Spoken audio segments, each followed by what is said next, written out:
Ողջույն Օրագի Նյուզի սիրելի հետևորդներ, եթերում ըստ էությանն է, մեր տաղավարում այսօր հյուրընկալել ենք ավիացիայի փորձագետ հրամանատար օդաչու Նիկոլ Փաշինյանի նախկին խորհրդական Հակոբ Ջաղալյանին։ Բարև ձեզ, պարոն Ջաղալյան, շնորհակալ ենք հրավեր ընդունելու համար։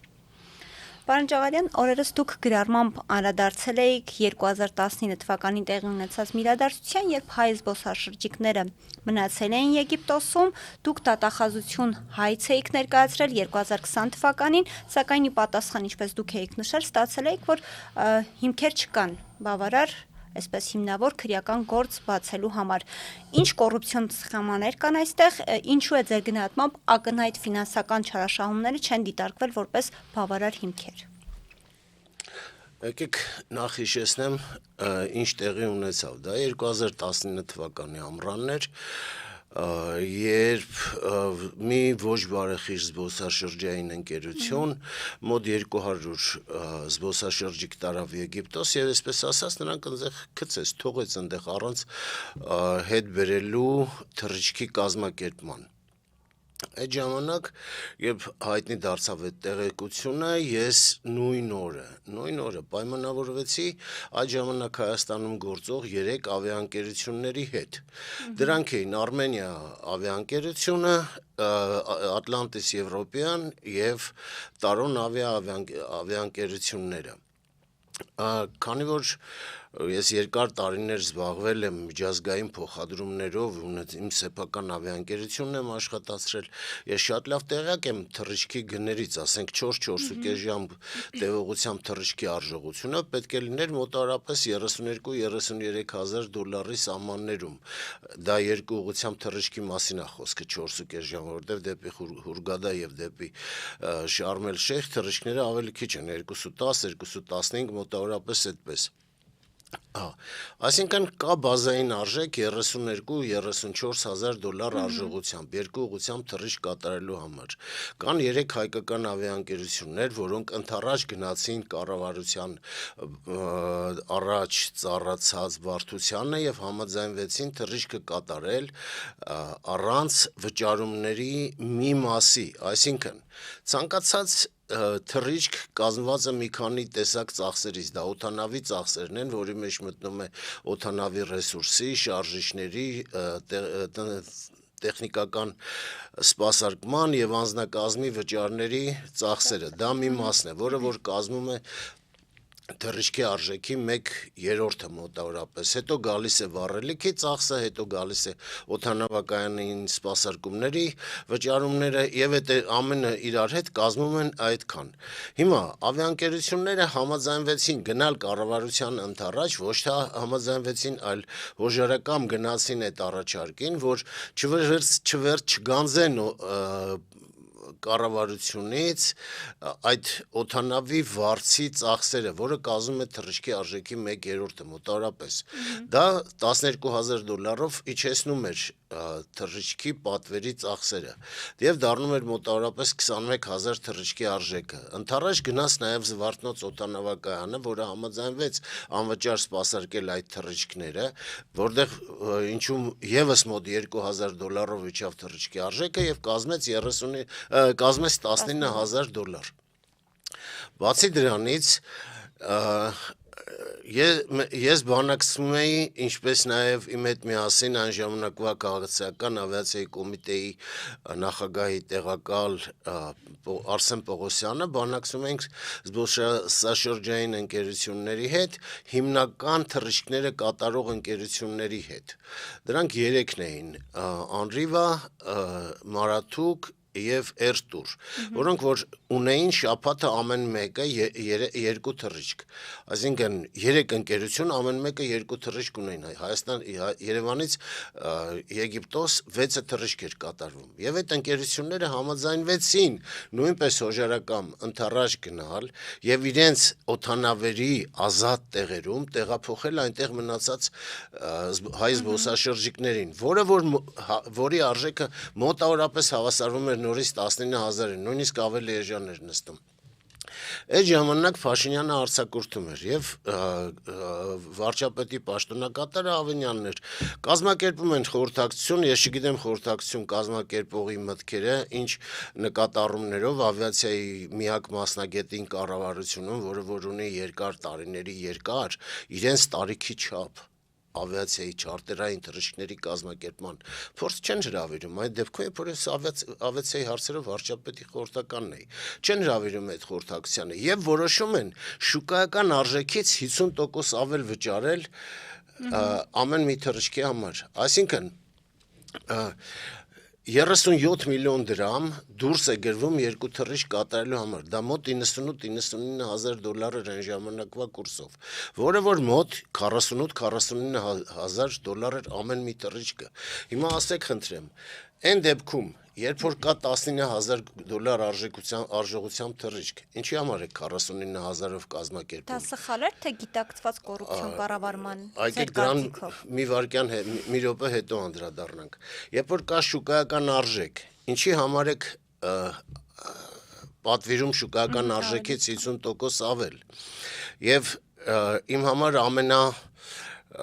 կասկածելին այն պահներ, որ պատկերացրեք, թռիչքի կազմակերպումը կատարվում է, թռիչքի պատվերը տրվում է եգիպտական ավիաընկերությանը,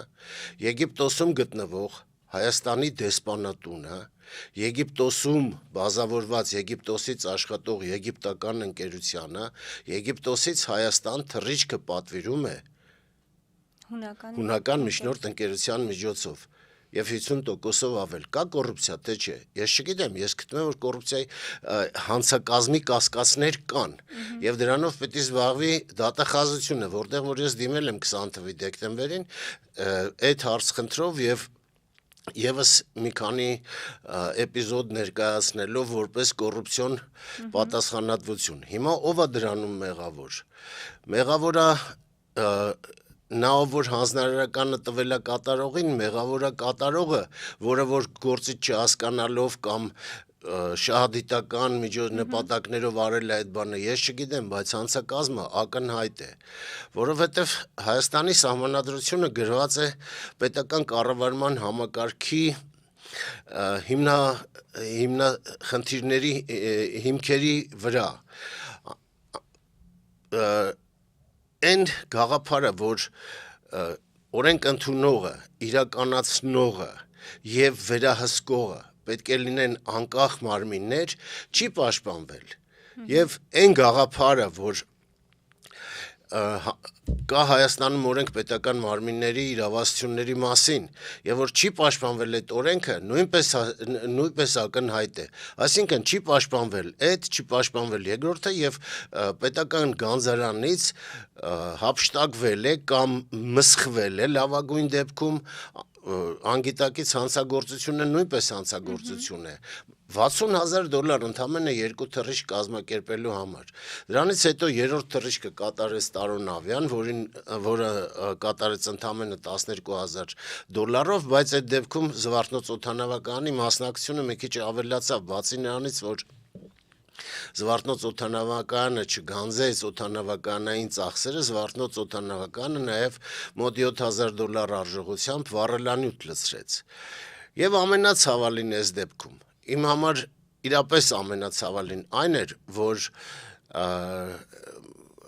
լրագրողների այն հարցին, թե ինչու եգիպտական ընկերությանը պատվիրեցիք, այլ ոչ հայկական ընկերություններին, երբ որ 3 հայկական ընկերություն պատրաստ էին այդ թռիչքները կատարելու, Ավնյանը պատասխանեց, որ մեր համար գլխավորը մեր երկրի քաղաքացիների անվտանգությունն է, եգիպտական ընկերությունը ավելի արագ է այդ ամեն ինչը կատարում։ Այստեղ շատ քչերը ուշադրություն դարձրեցին այդ հարցի վրա, այդ ինչպես է որ եգիպտական ընկերությունը ավելի շուտ է կատարում։ Մինչև ձեր ուղարկած գումարը հասնում է Հունաստան, մինչև հունաստական ընկերություն հաշվին նստում է, մինչև ընդեղից տեղափոխվում է Եգիպտոս, անցնում է 2-3 օր, հայկական ընկերությունները պատրաստ էին օդ բարձրանալ 2-3 ժամվա ընթացքում։ Իմ համար ստեղ ամենացավալին ոչ միայն այդ մսխումն է, որ այո, որպես Հայաստանի քաղաքացի, որպես պատասխանատու անձնավորություն, որպես ավիացիայի մասնագետ, սրտացավ հայկական ավիացիայի համար, հա, ցավալի է, որ պետական գանձարանից մսխվել է $60,000 ավել, երբ որ կարող էր չմսխվել։ Ցավալի է, որ այդ մարդիկ 3 օր սպասել են թռիչքին, 2-3 օր սպասել են թռիչքին, երբ որ զբոսաշրջային ընկերությունները հենց առաջի օրվանից սկսած պատրաստ էին, իմ նշած 3 զբոսաշրջային ընկերությունները պատրաստ էին մարդկանց տեղափոխել ամեն օդանավում 17, 18, 15 ուղևորով, որտեղ իրենց օդանավերը ամբողջությամբ լցված չէին։ Եվ առաջի 2 օրում հնարավոր էր տեղափոխել, եթե չեմ սխալվում, 137 թե 147 ուղևոր, հնարավոր էր նույնիսկ թռիչ չկազմակերպել, հա, զբոսաշրջային ընկերությունների հետ պայմանագիր կնքել, որ այդ ամեն ինչը չի արվել, որ այդ հարցը, խնդիրը չի լուծվել հայկական գաղափարախոսությամբ, չի լուծվել հայկական ընկերությունների միջոցով, առհամարվել հայկական ավիացիան, առհամարվել տուրիստական ընկերությունների ծանր աշխատանքը, եւ բացի դրանից այսօր ծառացել է այն հարցը, որ հիմա այն գումարը, որը որ ես անվանում եմ մսխված, դրել են այն ընկերությունների վրա, որոնք որ չեն վաճառել այդ խարդախ ընկերության փաթեթները, ինչի պետք է վաճառեն, այն մարդիկ աշխատում են այդ շուկայում, նրանք գիտեն, որ ասենք 2,500 արժի փաթեթը, եթե ինչ որ մեկը վաճառում է այդ փաթեթը $1,300, այդ նույն փաթեթը նրանք հասկանում են, որ դա խարդախություն է եւ հետեւաբար չեն վաճառում, նախ նրանց սխալ են հանել, որ նրանք պայմանավորված հանցախումբ ունեն, չգիտեմ ոնց է դա կոչվում իրավաբանական լեզվով, բացի դրանից իրենց մսխածը ուզում են դնեն այդ ընկերությունների վրա, որոնք որ ոչ մի մեղք չունեն, որ դեմպինգ անող ընկերության փաթեթները չեն վաճառել։ Եվ այդ դեպքում ստեղ արդեն 7 տարի անց, դեպքից 7 տարի անց, որտեղ որ ես տեսնում եմ ակնհայտ հանցակազմ, դեպքից 7 տարի անց հարված է հասցվում տուրիստական բիզնեսին։ Ինչու ոչ մեկ չի պատժվել, բայց այդ դեպքի մասին։ Գիտեք, ես քիչ կապեր ունեմ հիմա տուրիստական ընկերությունների, ավիացիոն իշխանությունների, ավիաընկերությունների հետ։ Ես չեմ կարող պատասխանել այդ հարցին, բայց ես ավելի քան վստահ եմ, այդ նշված 7 ընկերությունը դատական նիստի դատարանի նշած 7 ընկերությունները, որոնք իբր թե պատասխանատու են այդ ընկերության ստանկացման եւ ուղևորների ինտեղ մնալու համար, որոնք որ ասենք ոչ մի տուրիստական ընկերություն պարտական չի ուրիշ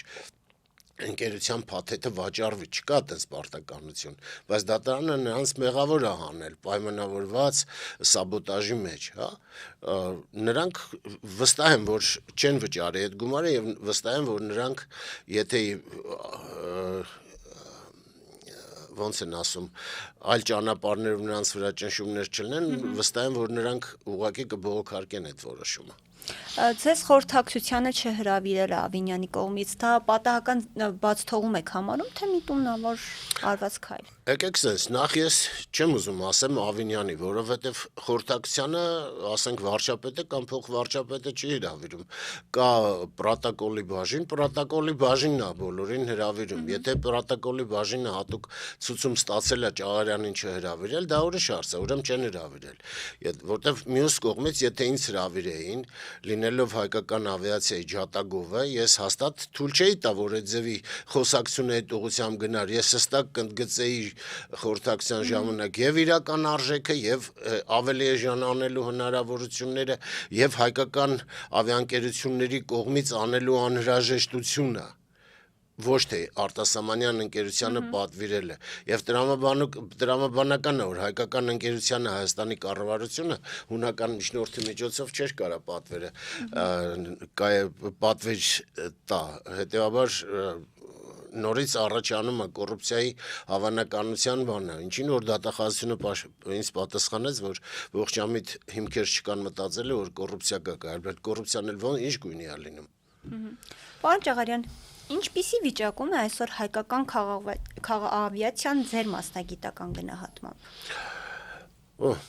Հայկական քաղաքավիացիան, ուրեմն անկախ էս կառավարության ջանքերից, որ ամեն ինչ արեցին, որ հայկական քաղաքավիացիա չկայանա, ամեն դեպքում Flyone-ը զարգանում է։ Flyone-ը այսօր ունի արդեն 7 օդանավ եւ օգտագործում է մոլդավական մայրընկերության օդանավերը։ Այսինքն նույնիսկ այն սահմանափակումները, որ դեռևս տխրահարճակ Տաթև Գրևազյանի ժամանակ հայկական քաղաքացիական ավիացիան ընդգրկվեց Եվրոմիության ավիացիոն անվտանգության գործակալության սև ցուցակում եւ Եվրոպայի դռները մեր համար փակվեցին, հայկական գրանցման օդանավերի եւ հայկական օդաչուների, հայկական վկայական կրող օդաչուների նրանք կարողանում են մոլդավական ընկերության միջոցով շրջանցել եւ կատարել բազմաթիվ եվրոպական թռիչքներ եւ զարգանալ, այսինքն որպես բիզնես զարգանում է։ Մյուս կողմից ավիացիոն իշխանությունները դեռևս գտնվում են Եվրամիության ավիացիոն անվտանգության գործակալության սև ցուցակում։ Ես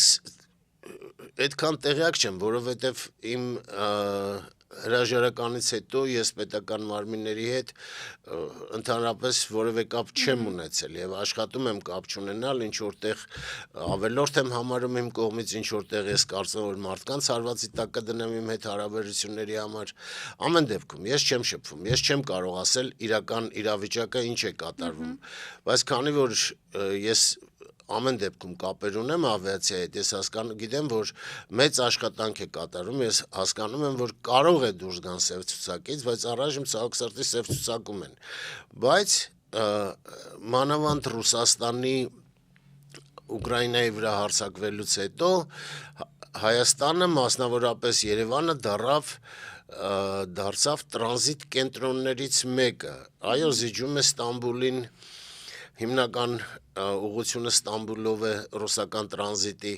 բայց Հայաստանը դարձավ տրանզիտ կենտրոններից մեկը այնքան, որ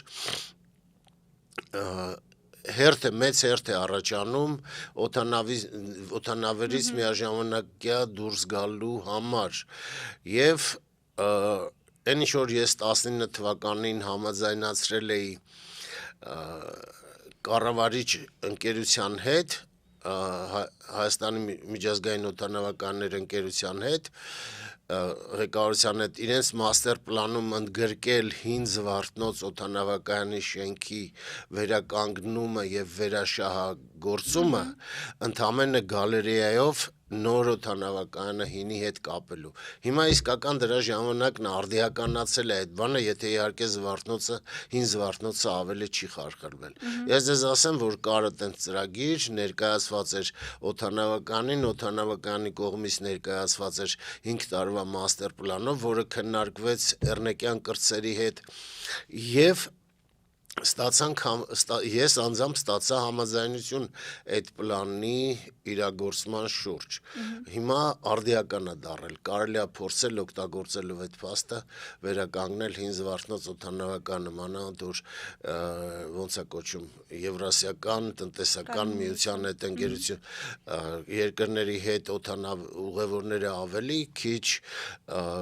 մաքսային սահմանապահ ստուգումներ են անցնում, կարելի է այդ օդանավականը հեշտացված կերպով անցկացնել դեպի մաքսային համատարած ստուգումների այրովокзал ոնց է այրեն այրովокзал այրոկայան Պարոն Ճաղարյան, ինչպես եք վերաբերվում Վիզեր ընկերության գործունեությանը դուք Ինչի նկատի ունեք, ինչպես են վերաբերվում։ Առհասարակ, որտեվ այսպես աղմուկ բարձրացավ այդ ընկերության շուրջ, ինչ-որ քննադատություններ եղան, դուք անձամբ ինչպես եք վերաբերվում։ Ես ընդհանրապես ծայրահեղ բացասական եմ վերաբերվում որևէ արտասահմանյան ընկերությանը սուբսիդավորելը, որևէ մեկին։ Ժամանակին ես դեմ եմ եղել Ryanair-ին, որը որ Ավինյան-Ռևազյան տանդեմի առաջարկներ եւ Ryanair-ը պահանջում էր իր ամեն նստատեղի համար, պատկերացրեք, ամեն օդանավը ունի 189 նստատեղ։ Ուղևորի համար գումար յուրաքանչյուր։ Նստատեղ, ոչ թե ուղևորի, այլ նստատեղի։ Ամեն նստատեղի համար, եթե չեմ սխալվում, 70 թե 80 եվրո էին պահանջում,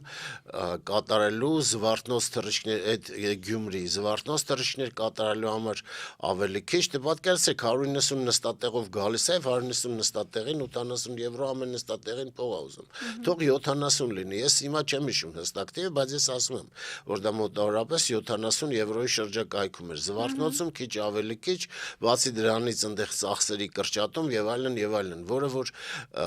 դեմ է միջազգային կարգավորումներին օդանավականների գործունեության Ես դեմ եմ ցանկացած արտասահմանյան ընկերության սուբսիդավորելու խնդրին։ Տեղական ընկերություններին սուբսիդավորելը արգելվում է քաղաքացիական ավիացիայի միջազգային կազմակերպության 15-րդ համաձայնագրի 15-րդ հոդվածով։ Այսինքն արգելվում է սեփական ընկերություններին սուբսիդավորել, բայց աշխարհի բոլոր ընկերությունները սեփական տեղական ավիաընկերություններին այս թե այն ճանապարհով օգնություն ցույց տալիս են, որը որ սուբսիդավորում չի, որը որ չի կարող ներկայացվել որպես սուբսիդավորում։ Իսկ ստեղ կոնկրետ Հայաստանի կառավարությունը պատրաստում է 20,000 ոչ թե պատրաստում է, այլ 26 թվականից արդեն սկսել է ամեն ուղևորի համար 20,000 դրամ վճարել եւ ազատել օդի հարկից։ Օդի հարկը դա օդանավականային ծախսեր չեն։ Ավելացրեք դրան եւս 10,000, 30,000 դրամ։ 30,000 դրամը դա 75 եվրո է։ 75 եվրո վիզեր հայտարարել է, որ ինքը տարեկան 1,200,000 ուղևոր տեղափոխելու է։ Նոր ուղղությունների համար Հայաստանի կառավարությունը սուբսիդավորում է 50 եվրոից ավել որպես սուբսիդավորում եւ չի գանձում եւս 25 եվրո օդի տուրքը, այդպես կոչված օդի տուրքը։ Բոլոր երկրներում այդ օդի տուրքը կա, այդ օդի տուրքի հաշվին գոյություն ունեն երկրի ավիացիոն իշխանությունները։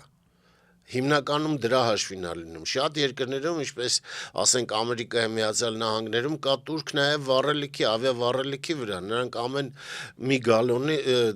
100 գալոնից $1 վերցնում են, մոտավորապես այդքան է, ամեն գալոնից մի ցենտ կարծեմ այդքան։ Այսինքն կա օդի տուրք։ Դու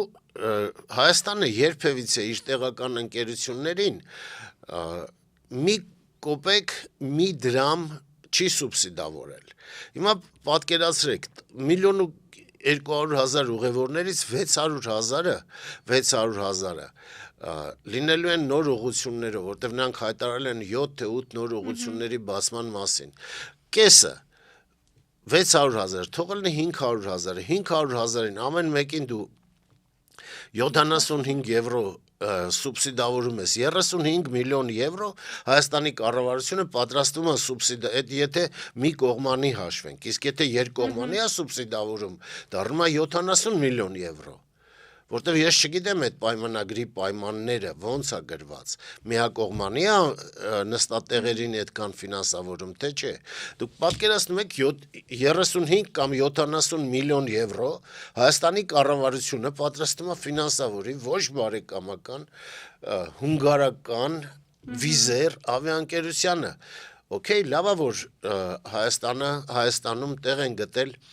low-cost ավիաընկերությունները, բայց ես նրանց կվերաուղղորդեի դեպի Գյումրու Շիրակ օդանավակայան։ Ես Շիրակը կդարձնեի, ինչպես Վրաստանում Քութայիսի օդանավականը դարձրել են low-cost ընկերությունների կենտրոն, ես Շիրակը կդարձնեի low-cost-ների կենտրոն, զվարթնոց կթողեին լուրջ ավիաընկերությունների համար։ Լուրջ ասելով նկատի ունեմ դասական ընկերությունները, որոնք որ ունեն Interline տոմսերի վաճառքի հնարավորություն, որոնք մտնում են որևէ ինչ-որ ալյանսների մեջ, այդ նշանակում է, որ դու մի տոմս առնելով կարող ես ցանկացած տեղ աշխարհի վրա հասնել, ինչը որ հնարավոր չի low cost-ով։ Low cost-ը ակետից բեկետ հասնելու համար է։ Այս կբաժանեի այդ ամեն ինչը այդ տեսակետով եւ ընդհանրապես ես կատեգորիկ դեմ եմ ցանկացած արևմտյան կամ արտասահմանյան ընկերության ֆինանսավորել Հայաստանի հաշվին։ Այդտենց էլ տեղական ընկերություններին ֆինանսավորեք։ Կարող է Հայաստանն ունենալ կայուն եւ մրցունակ ազգային ավիացիա այս քաղաքականության պայմաններում։ Ոչ։ Այս քաղաքականությամբ ոչ։ Ավիացիան Հայաստանի համար անվտանգության գործոն է։ Ավիացիան շատ երկրներում հանդիսանում է նաև ֆինանսական գործոն։ Ավիացիան բացի բուն զարգանալու դեպքում, բացի բուն ավիացիայի ոլորտից տալիս է մոտ 2.5-3 անգամ ավել աշխատատեղ հարակից ոլորտներում։ Տուրիզմ, հյուրանոց, ռեստորաններ, խանութներ, տաքսիներ եւ այլն։ Այդ ամեն ինչը Հայաստանում դրված չի սեփական ավիաընկերությունների զարգացման, ոլորտի զարգացման վրա։ Վիզերը Հայաստանում բազավորվելով ամեն օդանավում ունի մի հայ ուղեկցորդուհի։ Ես վիզերով էլ եմ օգտվում։ Այդքան դեմ լինելով այտենց տարածմանը, փաստորեն լինելով մոնոպոլիստ որոշ ուղղություններում ես օգտվում եմ իրենցից։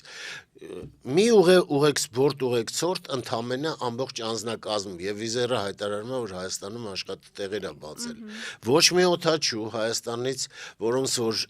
վիզերի օդանավերով թռնելու համար պետք էր եվրոպական սերտիֆիկատ անցկացնել, որը որ կբարձրացներ հայ օդաչուների վարկանիշը։ Հա, չկա այդ ձևի բան, կան ուղեկցորդներ ամեն օդանավում մի հոգի, որոնք որ հայերեն տեղեկություն են կարդում ուղևորներին, հայերեն լեզվով։ Այդ է վիզերի տված օգուտը Հայաստանին, բացի այդ օգուտից ինքը տարեկան նախատեսված է պայմանագրով, որ տանելու է Հայաստանից, եթե մի ուղղությամբ ուղևորներ վճարվեն մենակ 35 միլիոն, բայց քանի որ ես դրանում մեծ կասկածներ ունեմ, երկու ուղղության համար մոտ 70 միլիոն, 65-70 միլիոն սուբսիդավորվելու է արտասահմանյան ընկերությունը։ Պարոն Ճաղարյան, տարիներ առաջ երբ Նիկոլ Փաշինյանն իշխանության եկավ, ամենուր այսպես ասած գնում էր ուղղաթիռով։ Ասում էին, որ այդպես են անում, որպեսզի ուղղաթիռը չփչանա։ Ձեզ համար արդյոք արդարացված է այս հիմնավորումը, որի համար այդքան գումար է ծախսվում։ Ոչ, ուղղաթիռը չփչանալու համար ընդհանրապես նա պետք է անցնի որոշակի քանակությամբ թռիչքներ կատարի եւ անցնի տեխնիկական սպասարկում։ Դրա համար բոլորին պարտադիր չի, որ ինչ-որ մեկը նրանով Ստեփանավան գնա կամ Սիսիան կամ Կապան, դրա կարիքը չկա։ Նա գնում էր, որովհետեւ պատիս կախ չէր տեսել, ճակտիս կախ էր տեսել, դե չնստի օդանավով գնա։ Այդ էր առիթը։ Եվ ամփոփելով զրույցը, Հայաստանը արտաքին աշխարհին կապող երկու ցամաքային ուղի ունի, դա Վրաստանն է եւ Իրանը։ Ելնելով այն հանգամանքից, որ Իրանում հիմա վիճակը մի փոքր լարված է, իսկ ենթադրաբար օրինակ Հնդկաստանից զենք Հայաստանը ստանում է Իրանի ցամաքային ճանապարհով, եթե այնպես ստացվի, որ Իրանում վիճակն այնպես լարվի, որ փակվի Իրանի հետ ցամաքային ճանապարհը։ Արդյոք հնարավոր է Հայաստան զենք բերել օդային ճանապարհով, ունի Հայաստանը այդ հնարավորությունը, թեկուզ ինքնաթիռներ, որ կարողանա դա կազմակերպել։ Նախ կներեք, ես չգիտեմ Հայաստանը Հնդկաստանից զենք ստանում է թե չէ, եւ ստանալու դեպքում ես չգիտեմ որ ճանապարհով է ստանում։ Դե մենք ենթադրում ենք, որ դա կլինի Իրանը, ոչ թե Ես չեմ կարող ենթադրություններ անել, Հայաստանը բեռնատար ավիացիա չունի, կա ընդամենը մի օդանավ Boeing 737-400, որը որ ունի շատ ոչ մեծ, չի ասի փոքր, բայց ոչ մեծ բեռնատար դուռ եւ փոքր չափսերի բեռներ կարա տեղափոխի մինչեւ 15 տոննա մինչև 12-15 տոննա, դրանից ավել չի կարող տեղափոխել։ Հայաստանը ուզում եմ ասել, որ այսօր Հայաստանը բեռնատար ֆլոտ չունի, բեռնատար օդանավեր, բեռնատար ավիաընկերություններ չունի։ Ինչը որ Ադրբեջանի հետ համեմատելու համար ասեմ, որ Ադրբեջանում կա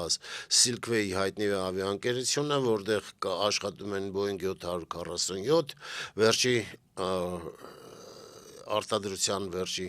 օդանավերը աշխատում են Ռուսլաններ, Il-76-ներ եւ նույնիսկ An-124 Ռուսլան ունեն նրանք, ինչպես նաեւ An-12, այսինքն մոտ 10, եթե չեմ սխալվում, վերջի տվյալներով 15 թե 17 օդանավեր Silkway-ն է, չէի սպասում ձեր հարցին, որ պատրաստվեի։ Շնորհակալ եմ, պարոն Ճաղարյան, հետաքրքիր զրույցի համար։ Խնդրեմ։ Իմ հյուրն էր ավիացիայի փորձագետ հրամանատար օդաչու Նիկոլ Փաշինյանի նախկին խորհրդական Հակոբ Ճաղարյանը։ Կհանդիպենք։